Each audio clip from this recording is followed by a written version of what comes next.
যারা মুক্তিযোদ্ধা করে নাই তারাই মুক্তিযোদ্ধা সেজেছে। মরহুম শেখ মুজিব, আমি আমার প্রিয় ছাত্রদেরকে বলতে চাই, মরহুম শেখ মুজিব মুক্তিযুদ্ধায় অংশগ্রহণ করে নাই। মুজিব, আপনি বাংলাদেশের মানুষকে স্বাধীনতার ঘোষণাকে অসমাপ্ত রেখে পশ্চিমা সেনাবাহিনীদের হাতে গ্রেপ্তার হয়ে পশ্চিম পাকিস্তানে নিরাপদে কারাগারে ছিলেন। শেখ হাসিনা, আপনি ২৫০০ টাকা করে বেতন নিয়ে পাকিস্তানি সেনাবাহিনীদের সহায়তায় আপনি মুক্তিযুদ্ধ তো করেন নাই, বরং আরাম আয়সে জীবন কাটিয়েছেন। তাই আজকে বলতে চাই, আওয়ামী লীগ মুক্তিযোদ্ধার সংগঠন নয়। আওয়ামী লীগ হলো ফ্যাসিস্ট, আওয়ামী লীগ হলো গণতন্ত্র হত্যাকারী, আওয়ামী লীগ হলো বাংলাদেশের জনগণের দুশ্মনে পরিণত একটি সংগঠন। প্রিয় ভাইয়েরা, তাদের ছাত্র সংগঠন যার নাম ছাত্রলীগ, এই ছাত্রলীগ 1997 সালে জাহাঙ্গীরনগর বিশ্ববিদ্যালয়ের দর্শনের সেঞ্চুরি উপাধি পেয়েছিল এই ছাত্রলীগ। আজকে স্পষ্ট বলতে চাই, ছাত্রলীগ শিক্ষা প্রতিষ্ঠানে সংগঠন করার কোন অধিকার নেই। কারণ এই ছাত্রলীগ বৈষম্য বিরোধী ছাত্র আন্দোলনের ছাত্র জনতার উপর ঢাকা বিশ্ববিদ্যালয়ে গুলি চালিয়েছে, চট্টগ্রামের মুরাদপুরে গুলি চালিয়েছে, নিউ মার্কেটে গুলি চালিয়েছে, বাজারহাটে গুলি চালিয়েছে, নতুন ব্রিজে গুলি চালিয়েছে, রালহান বাজারে গুলি চালিয়েছে। তাই বলতে চাই, চট্টগ্রামে ছাত্রলীগের স্থান হবে না। ছাত্রলীগ এইখানে সংগঠন করতে পারে। আর এই সমস্ত মামলার আসামি হল শেখ হাসিনা।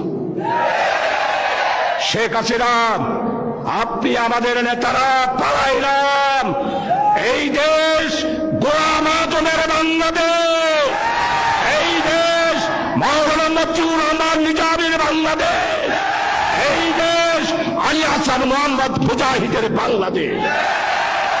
এই বাংলা আপনাদের নয়। আপনারা বাংলাকে হিন্দুস্তানের করদ রাজ্যে পরিণত করার ষড়যন্ত্র করেছিলেন, আর এই ষড়যন্ত্র রুখিয়ে দিয়েছে বৈষম্য বিরোধী ছাত্র আন্দোলনের ছাত্র জনতারা। এই ষড়যন্ত্র রুখে দিয়েছে। প্রিয় ভাইয়েরা, 18টি বছর বেনজির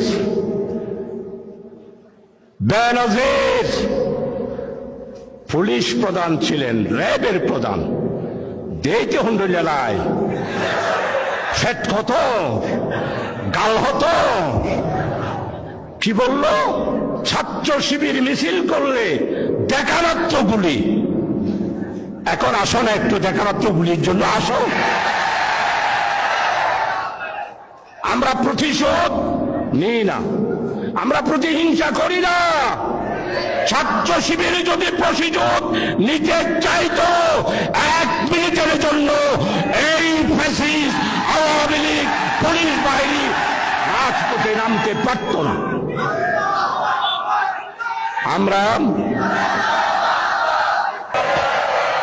আমরা কোরআন বুঝি, আমরা হাদিস বুঝি, রাসূল আকরাম সাল্লাল্লাহু আলাইহি ওয়াসাল্লামের জীবন চরিত বুঝি।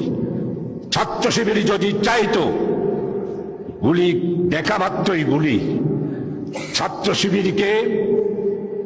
শিবিরের জন্ম 77 সালে।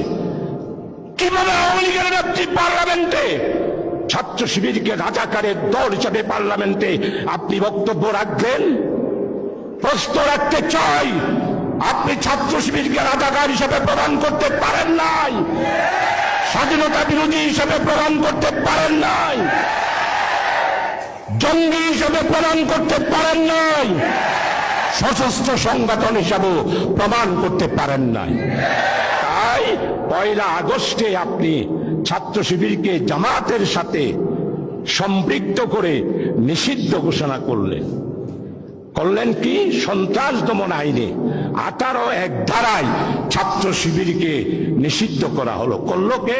স্বরাষ্ট্রমন্ত্রী আসাদুজ্জামান কামাল। 1 তারিখ গেল, 2 তারিখ গেল, 3 তারিখ গেল, 4 তারিখ গেল, 5 তারিখ।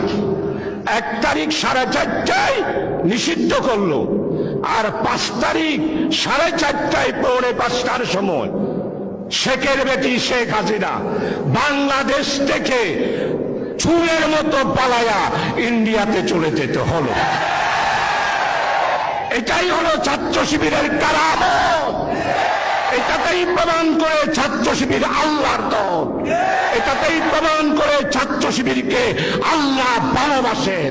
ছাত্র শিবিরের প্রত্যেকটা নেতা কর্মীকে নিরাপত্তার চাদর দিয়ে আল্লাহ তাআলা হেফাজত করেন।